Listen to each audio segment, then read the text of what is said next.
అంతరించిపోతున్న ఆదివాసీ చెంచు కోయల్ను ఆదుకోవడానికి సమరిటన్స్ for the nation ఆర్గనైజేషన్ను ఏర్పాటు చేశామన్నారు నిర్వాహకుడు ప్రసాద్. సమరిటన్స్ ఫర్ ది నేషన్ను స్థాపించి 5 ఏళ్లు పూర్తి చేసుకున్న సందర్భంగా సికింద్రాబాద్ సంగీత్ సర్కిల్ వద్ద ఆడిటోరియంలో సెలబ్రేషన్స్ జరిగాయి. ఈ కార్యక్రమంలో కోయ కళాకారులు సాంప్రదాయ నృత్యాలు చేసి ఆకట్టుకున్నారు. ఆదివాసీలు ఎలాంటి మౌలిక వస్తువులు లేని కొండలు గుట్టల్లో నివాసం ఉంటూ జీవనం కొనసాగిస్తున్నారని చెప్పారు. ఆదివాసీ కోయ చెంచులకు విద్య వైద్యాన్ని సమరిటన్స్ ఆర్గనైజేషన్ అందిస్తుందని చెప్పారు.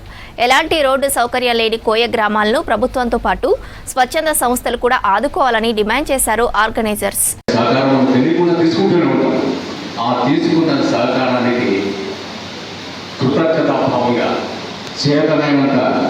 తిరిగి ఇవ్వాలనే ఒక సామాజిక బాధ్యతను గుర్తించి ఈ సమారిటన్స్ ఫర్ ద నేషన్ అనే సంస్థను నెలకొల్పడం జరిగింది.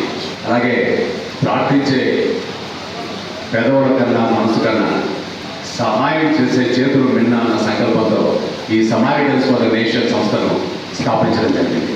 మీ అందరికీ తెలుసు, ఈ సమారిటన్స్ ఫర్ ద నేషన్ నెలకొల్పడానికి ప్రధాన కారణం టీబీటీజీలు అంటే అంతరించిపోతున్న ఆదిమ తెగల్లో ఉన్నటువంటి వాళ్ళ జీవితాల్లో ఉన్నటువంటి ఇబ్బందులకు మనం ఏ విధంగా అడ్రస్ చేయగలము అన్న దృఢ సంకల్పంతో ఈ సమారిటన్స్ ఫర్ ద నేషన్ నెలకొల్పడం జరిగింది.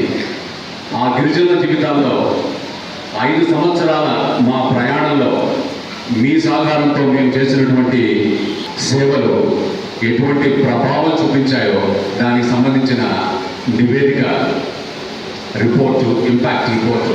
We started, specifically I started at 1985 and my wife came afterwards in 1988.